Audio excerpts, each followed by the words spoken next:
Olá, eu sou Idelfrânio, autor do curso Física nas Devidas Proporções, e estou aqui agora para te acompanhar na primeira aula, que fala sobre as proporções entre as grandezas que compõem a segunda lei de Newton: força resultante, a massa e a aceleração.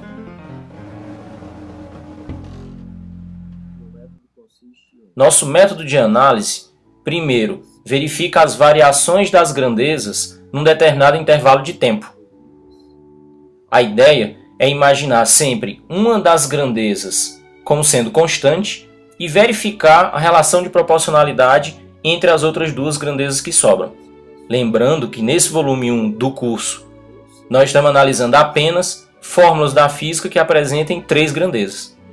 Então nós temos a segunda lei de Newton, da forma como é usualmente apresentada, já deixa inicialmente a força resultante isolada no primeiro termo da equação. Então, numa primeira análise, nós imaginamos que ela fique constante ao longo de um certo tempo. A ideia é verificar a variação da massa e da aceleração. No segundo caso, isolando a massa, considerando-a constante, vemos a variação da força resultante e da aceleração. E no terceiro caso, o único restante possível, isolando a aceleração, imaginando que ela fique constante durante um certo tempo, analisamos a variação entre a força resultante e a massa. Vamos então a cada uma dessas situações separadamente. Na primeira análise de variação, como nós vimos, a intenção é deixar isolada a força resultante no primeiro termo da equação, imaginar que durante um certo intervalo de tempo essa resultante permanece com seu valor constante. Olhando para o formato da segunda lei de Newton assim escrito, nós vemos que o produto da massa e da aceleração permanece constante. Matematicamente, isso revela uma proporção inversa. Duas grandezas são inversamente proporcionais quando o produto delas é constante. O que é que isso significa matematicamente? Caso a massa do corpo aumente, a aceleração diminui. E vice-versa. Caso a massa do corpo diminua, a aceleração do seu movimento aumentará. Ops!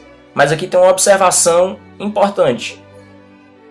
Exceto para movimentos chamados relativísticos, que nós não tratamos no curso, movimentos cuja velocidade é muito próxima da velocidade da luz, a massa não varia. Se a massa não varia, essa análise matematicamente é legal. Fisicamente, ela não serve. Vamos para o segundo caso de variação. Agora, se você lembra do primeiro quadro, nós vamos deixar isolada a grandeza massa, ela vai para o primeiro termo da equação. Nós vamos encontrar agora, pelo formato da segunda lei de Newton, a razão entre a força resultante e a aceleração. A grandeza que fica isolada no primeiro membro vai ser sempre considerada constante durante um certo tempo. Então o que é que nós vemos? A razão entre a força e a aceleração permanece constante. Matematicamente falando, o que é que nós temos? Uma proporção direta. Duas grandezas estão diretamente proporcionais uma à outra quando a razão entre elas permanece constante. Fisicamente isso significa que se ao longo do tempo a força resultante aumenta, a aceleração provocada por ela também aumenta. Se a força diminui, a aceleração também diminui. Aqui, matematicamente, tudo justificado, fisicamente também. É uma situação perfeitamente possível de acontecer na prática.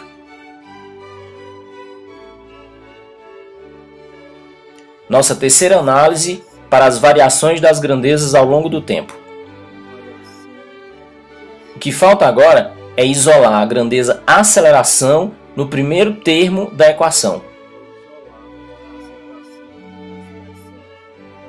Considerando que durante um certo intervalo de tempo a aceleração permaneça constante, o que a segunda lei assim escrita nos mostra é que a razão entre a força resultante e a massa também permanece constante nesse intervalo de tempo. Como nós falamos há pouco, a matemática garante. Quando a razão de duas grandezas é constante, essas grandezas estão diretamente proporcionais. E o que é que isso significa fisicamente? Que se ao longo do tempo a força resultante aumenta, a massa do corpo também aumentará. E ao contrário, se a força resultante diminui, a massa do corpo também diminuirá.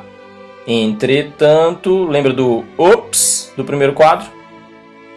Massa não varia. não para esse tipo de movimento que nós estamos analisando aqui, movimentos não relativísticos, movimentos com velocidades muito menores que a velocidade da luz. Sendo assim, a matemática aqui está ok, mas fisicamente não existe nenhuma situação que justifique esse caso. Bom, a segunda parte da nossa metodologia de análise das proporções é imaginarmos agora dois sistemas físicos.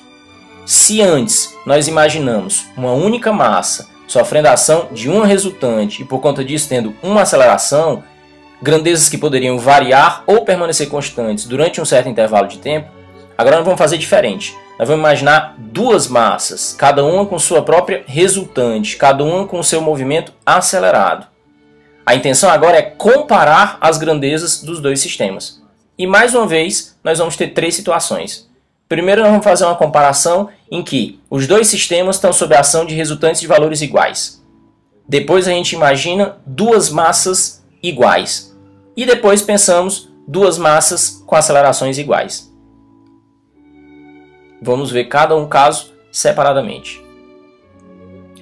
Na primeira comparação, a ideia é imaginarmos duas massas, cada uma sob a ação de uma resultante própria, e nessa primeira comparação nós vamos imaginar que as duas forças resultantes têm valores iguais. Ora, o que é que a segunda lei de Newton nos garante? Força resultante é o produto da massa pela aceleração. Logo, se nós escrevemos forças iguais, nós vamos ter massa vezes aceleração 1 igual a massa vezes aceleração 2. E o que é que a matemática me diz? Quando produtos são iguais, nós estamos diante de uma proporção inversa. E o que é que isso significa? No caso da massa 1 ser maior do que a massa 2, se a proporção é inversa, então a aceleração 1 vai ser menor do que a aceleração 2. A outra possibilidade é que a massa 1 seja menor que a massa 2. Nesse caso, então, da proporção inversa, a aceleração 1 seria maior que a aceleração 2. O segundo caso de comparação. Agora nós vamos ter duas massas de valores iguais. A ideia é imaginar que se as massas são iguais, o que é que podemos dizer da proporção entre as outras grandezas, da força resultante e da aceleração.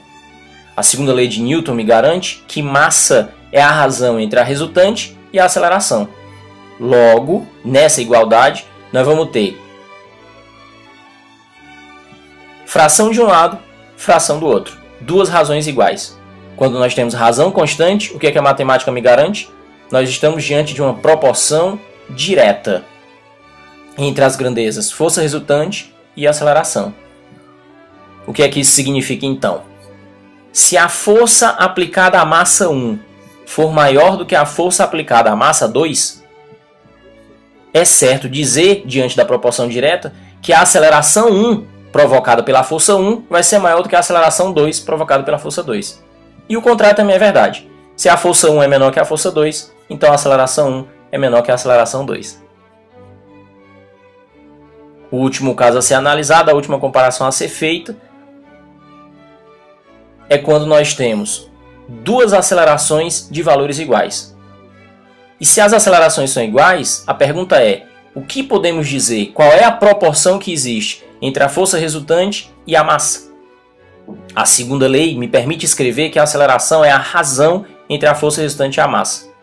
Logo, mais uma vez nós vamos ter a igualdade entre duas razões. Em outros termos, razão constante. O que a matemática me garante? Proporção direta mais uma vez. O que significa nesse caso que se a força 1 for maior que a força 2,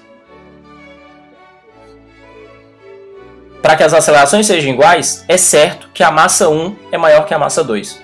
Ou seja, força grande na massa grande, força pequena na massa pequena. E o contrário também é verdade. Se a força 1 for menor que a 2, a massa 1 certamente é menor que a massa 2. Tudo por conta da proporção direta. E isso é o fim da análise de proporção que nós podemos fazer entre as três grandezas da segunda lei de Newton. Bom, caso você tenha alguma dúvida, pode falar direto comigo manda um e-mail para mim. Você sempre vai poder acessar o blog e ter outros conteúdos lá para você estudar. E também pode acompanhar as notícias e novidades através das redes sociais, Facebook e o Twitter. Até a próxima!